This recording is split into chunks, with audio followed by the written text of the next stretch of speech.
Make sure your insurance doesn't come up short. Get gap cover with ALA. For more information, follow the links in the description.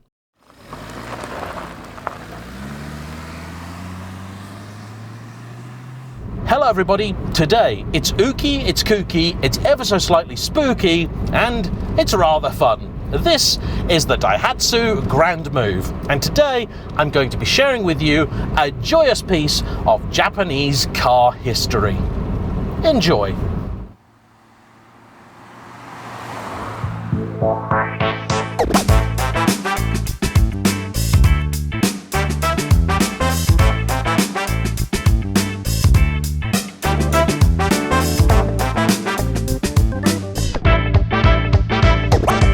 The Daihatsu Grand Move, called in some markets the Paisar, was in production from 1996 until 2002. Not to be confused with the smaller Move, it is based on the Charade platform, and it's a rather interesting affair. In pictures, it might look quite big, but in reality, it's not. It's 4.1 meters long and not very wide, meaning by today's standards, this has the footprint of a Super Mini. Your modern day Renault 5 is basically the same size. However, because this doesn't have to hide a battery pack anywhere, inside it is very generously proportioned, and you can have it in a number of different configurations. So here we have it as strict 4-seater with split folding rear seats and a surprising amount of room for passengers in the back, both for head and leg. And though the rear seats don't move, they do fold flat.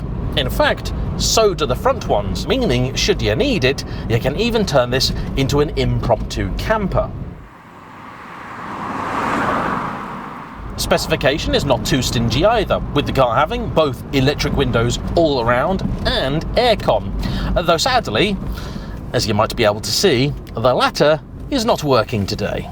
Drive is sent here to the front wheels via a 4-speed automatic gearbox. You could also have a 5-speed manual and, in other markets, all-wheel drive too. There is a chance that the gearbox here is actually related to that in the Daihatsu YRV that I recently drove, though that had steering wheel mounted controls should you want to shift yourself.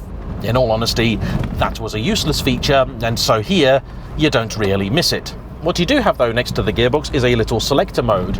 Flick it down and it goes into easy, which just limits the RPM to 3000. Go the other way and put it into power and, well, I'm not really sure what it does. Probably just holds the gears for a little bit longer. And on the topic of power, if you're expecting any, prepare for disappointment. It may weigh just a ton, but it also has only 90 horsepower courtesy of the 1.5 litre engine. Later, a 1.6 litre was introduced, and that had 91 horsepower. Elsewhere, slightly spicier variants were available up to and including a 115 horsepower variant that naturally the Japanese kept for themselves. Odd duck it may be, but this is certainly not a car without merit, and amongst the things I like are the steering. Actually, very pleasing, has a lot more texture and feel through it than you might expect. Sports car it is not, but it turns in quite nicely. Yes, there's a bit of slop in the suspension, the thing rolls and pitches, but then so it should. What it does mean is the ride is decent and compliant. Just this morning, I drove a Mark I Renault Twingo, and in a lot of ways, this is giving me similar vibes. Though the Autobox is doing a decent job, I definitely think I'd be enjoying a manual a little bit more, and on account of having an extra ratio, the performance would likely be slightly better. But even so, as a car for a young person, this is fantastic. What makes me happiest about this car is it's another prime example of the breed of weird, oddball, offbeat 80s, 90s, noughties car that many of us who were around then kind of ignored, that today is attracting a new breed of petrolhead. Those who aren't quite so obsessed with 0 to 60 times, top speed and big price tags, who instead want the joy of motoring a different way.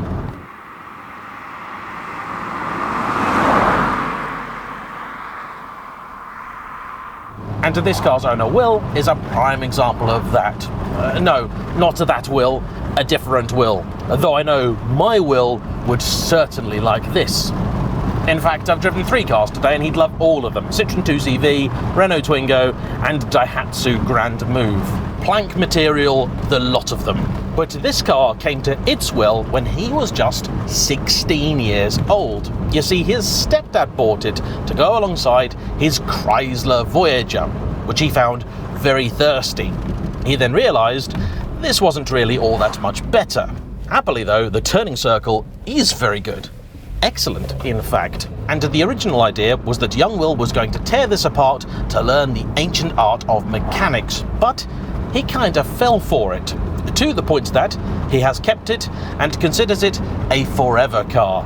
He even passed his driving test in it, then taking it again a little while later so he could have a manual license. Here in Britain, for those watching from abroad, if you take your test here in an automatic, you're only allowed to drive an automatic.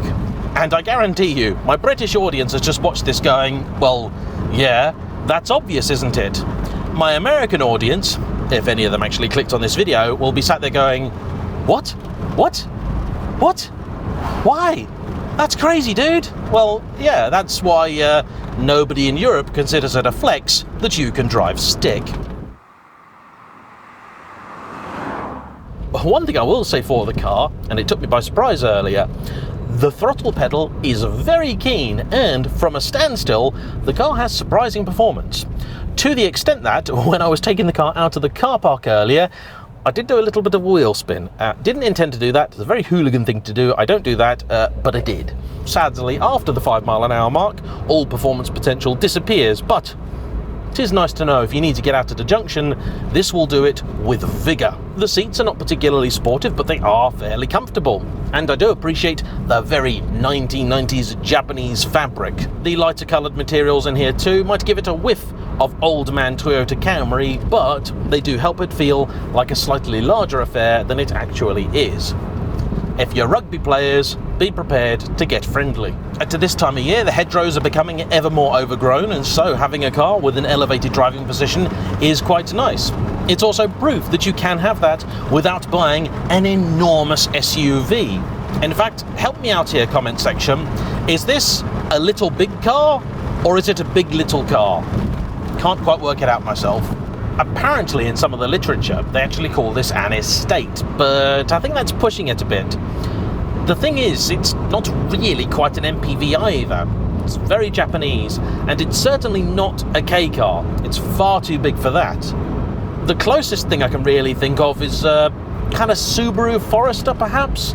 Put a bonnet scoop in it and it'd definitely give me that vibe. It's too tall for an estate, too small for an MPV, and though not a looker, it's also no Fiat Multipla. Even better, put the window up, suffer for a moment for your audience, and it's reasonably refined. There's not much in the way of wind noise. The only big rattle in here is coming from the exhaust at the back. One of the hangers has corroded and it's a part you can no longer get. So they're going to have to fabricate one to fix it. Sadly, parts availability is an issue with these cars. They're never sold particularly well here. Today, there are just a handful of them for sale. And for that reason, if you were thinking of this as your one and only car, it might not be the best idea if you have to rely upon it to get you to work. For Will, he then partners this with a BMW 520d Touring, and that to me makes an awful lot of sense. Nice, automatic, economical 5 Series estate as the daily, and then oddball, offbeat thing as the weekend, high days and holidays car. He is planning to take it to the 5th running of Rustival this year, and with some luck, I'll be able to see it and him there. Apparently, Miss Hubbernut has a bit of a thing for these. And if for whatever reason you've clicked on this video, you're a UK-based petrol head and you'd like oddball, offbeat, weird cars, and you've heard of Rustival but haven't gone, please do go. It's absolutely fantastic. It is easily the most inclusive car show I have ever been to. And though I know for a lot of people inclusivity has become a dirty word, it shouldn't be. It means whoever you are and whatever you drive, provided you don't act like a dick, you'll be very, very welcome there, I know. In fact, I struggle to think of any other car show in the world where everything that I own would be equally as welcome. That's nice. And best of all, if today's video does convince you to head to the classifieds in search of a Daihatsu Grand Move, you won't find many, but you will find they're fairly reasonably priced. Just do be careful, because this is the kind of car, being old and Japanese, where they might be hiding some nasty surprises. So if you're going to buy, get an inspection or get it on a ramp and give it a darn good look over. Oh, and before anybody says, yes, I do know in other markets it's the Grand Move, but here they called it the Grand Move. Don't ask me why. But with that being said, I want to say a huge thank you to Will for bringing his car out today, and as ever, to you for watching. Don't forget to hit the like button, comment down below, subscribe if you haven't already. I'll see you for the next one. Bye-bye.